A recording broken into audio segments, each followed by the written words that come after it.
Hi guys! Welcome back to John Mark Channel. For today's video guys ay may isi-share lang ako sa inyo tungkol sa travel namin last July 23. So, nag-travel kami papuntang Seattle, Washington last July 23 kasi nga yung schedule ng Carnival Cruise namin ay July 24. So, ito na nga guys, nagplano kaming mag-Carnival Cruise pero hindi ako pinasakay. So, ito yung rason guys. So, pagdating namin sa pier, syempre may sasalubong doon na porters at kukunin na lahat yung mga luggage namin at mauuna na yun sa kwarto namin guys. Dadalhin na nila yon bago kami mag-check-in. So, ayan, pagkatapos nilang kinuha yung mga baggage namin, pumunta na kami sa check-in area. So, nag-check-in na kami. Ganito ang nangyari. Pag check-in ko, tinanong ako ng isang officer kung nag-apply ba ako ng Canadian visa? Sabi ko no, kasi hindi talaga ako kumuha ng Canadian visa dahil hindi naman required yung Canadian visa dahil ano naman ako, permanent resident. Kumbaga, hindi rin nila sinabi na kailangan ko ng visa at saka kahit i-search mo sa Google, I don't need Canadian visa kasi inside the passage lang naman. Hindi naman, basta ganun yun, hindi ko na kailangan. Tapos, dinala ulit ako sa second floor. May nag-check ng documents ko. So, sabi niya, punta ka doon ulit sa baba. Tapos, i-check naman yung documents ko doon. Ayun, ang dami niyang hinanap guys. Kasi nga, nawala yung green card ko.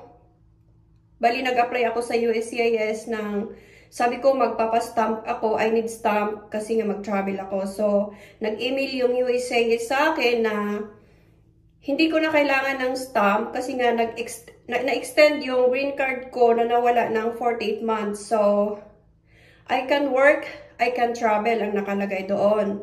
So, dinala ko yon, nakaprint yon. Yun, pinakita ko sa kanila lahat-lahat ng documents ko.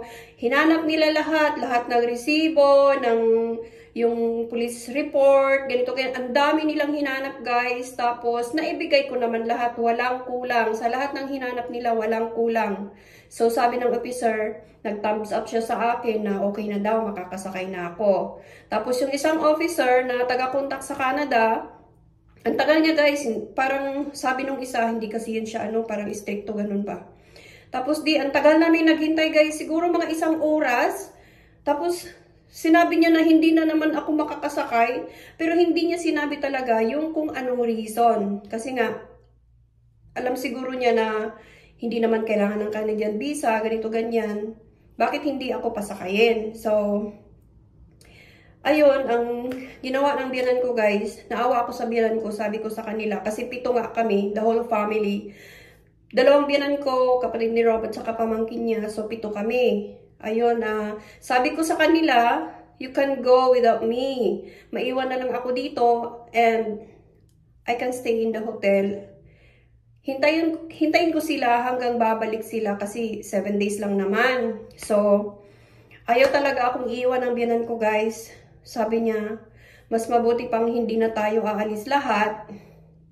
Nagalit na siya guys kasi grabe yung effort niya, grabe yung gastos niya. Syempre, ang laki ng binayaran niya, yung mga family excursion namin. Tapos, basta ang dami niyang gastos. So, nag-decide talaga silang lahat na hindi na aalis. Sabi ko sa asawa ko, umalis na lang kayo, kasama mo si John Mark, maiwan na lang ako kasi okay lang naman ako na maghintay dito. Mag-stay na lang ako sa hotel. Ayaw talaga nila umalis guys. Sabi ng biyanan ko, hindi naman pwede na aalis kami na wala ang isa sa family. So, nag-iyakan kami guys. Oy, grabe ang lungkot.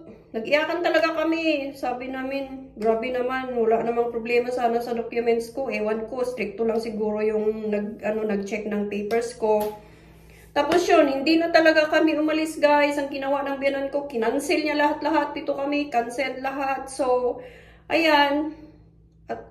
Hindi na talaga natuloy yung Carnival Cruise namin. So, ang lungkot guys kasi nga ilang buwan naming hinintay yon, 4 months. Tapos ganun lang ang nangyari, hindi natuloy, gumastos na ng marami. Tapos yun, ang ginawa namin, bumalik kami sa hotel. Tapos, na lang kami, naggala-gala. Ayun guys, so papakita ko sa inyo yung Carnival Cruise. Ang ganda guys. Ito siya. At ito nga pala yung ginawa ng aking biyanan guys. Nag-effort talaga siyang gumawa ng name tag para sa mga luggage namin para hindi mawala. So ayan guys, ang ganda pa ng pagkagawa niya. And then guys, nagtataka ako, bakit binigyan nila ako ng boarding pass kung hindi naman pala ako makakasakay. O diba, dapat hindi na nila ako binigyan ng boarding pass eh. So ayan, boarding pass namin yan. Tatlo kami. Tapos, ito na yung time na kinuha na yung mga luggage namin. Ayan, kasi mauuna na yan dun sa deck namin. Ihahatid na nila yan. Buti pa nga yung mga bag namin nakaakyat na sa barko eh. Pero kami hindi. So sad. Tapos si John Mark excited yan kasi nga nanonood siya lagi ng Titanic. Ayan, gustong-gusto niya na sumakay ng malaking barko. So, wish granted na sana. Pero napalpak. Umiyak din siya guys. Grabe, oy, naghilak din siya. Pero sige na lang, it's not the right time. So, alam nyo naman, minsan, yung mga plano natin, hindi natutupad dahil may rason. O, diba? Pero at least, nakarating kami sa pier. Masaya na kami. Nakita namin yung Luminosa Cruise na napaka-stricto. Better luck next time. Pero hindi na ito. Maghahanap kami ng iba.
We're boarding now.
Garcia Express is here.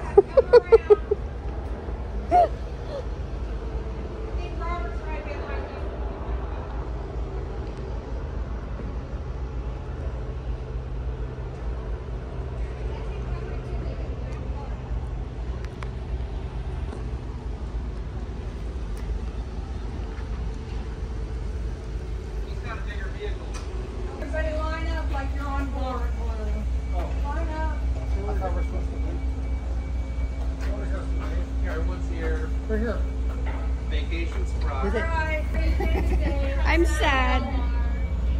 Bye, Luminosa. We're sad. Ayaw niya akong pasakayin, ha? Bye, Carnies. Carnies.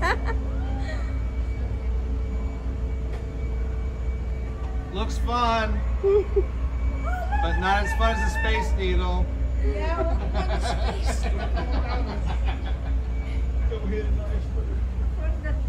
yeah, too bad about all the icebergs this week.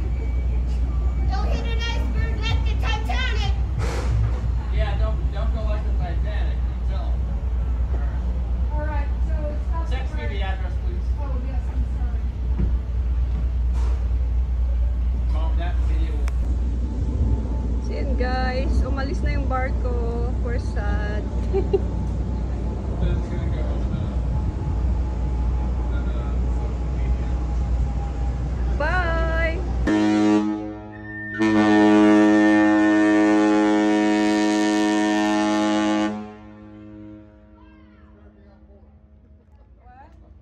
We're boarding now!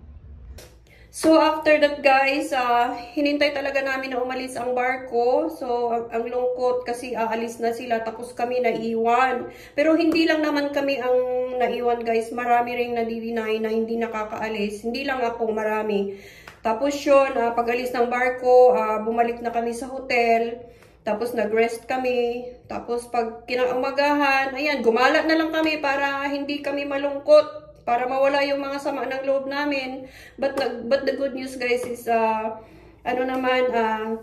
i-refund lahat yung binayad ng biyanan ko kasi sobrang laki yun. So, i-refund nila lahat. Yun lang kasi at least mababawi yung gastos, ganon. So, ayun lang guys. Grabe, ang sakit kasi sobrang excited mo. Tapos gayon, mapapalpak. Agoy, kasakit guys. Masakit pa sa gibulagan guys. Grabe, naghilak dyan ko guys. Oy, ka-excited na raba ka ay kumusakay sa mag-carnival cruise ba. Kay first time, bayan na ako guys. So, wala tayong mahimo guys. Kay hindi lahat ng plano ay natutuloy.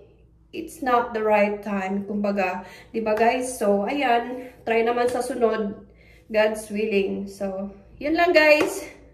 Malungkot na kwento.